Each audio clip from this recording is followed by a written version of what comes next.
কাকলি ঘোষ দস্তিদার।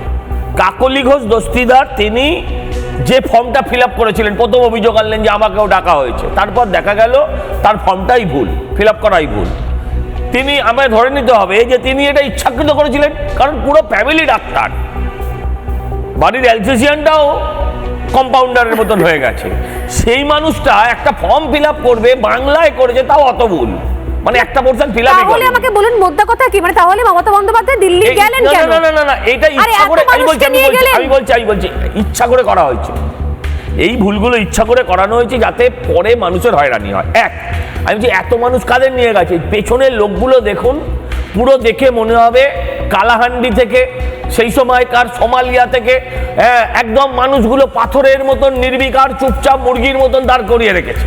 উনি যা বলছেন তাই ওরা চুপ করে সবাইকে বোরকা পরিয়ে দিয়েছেন।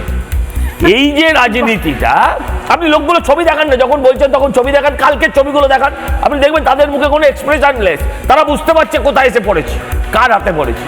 আমি বলছি যদি সত্যি এগুলো হয়ে থাকে, এখানে কোথাও এফআইআর করেছেন, নির্বাচন কমিশনকে কোনোটা জানিয়েছেন, আপনার আজকে মনে হয়েছে 65, আজকে বলেছেন 65, পরের দিন বলেছেন 75, এখন সেটা মোটামুটি 150 গতকাল অবধি শুনেছি।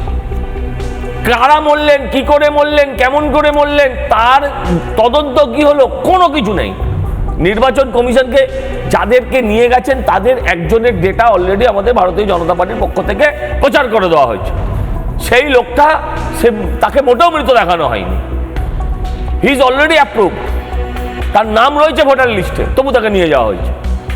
এটা পুরোটাই শো অফ, পুরোটাই নাটক। মমতা ব্যানার্জি আসলে টাইম কিনতে চাইছেন। এই যে 22টা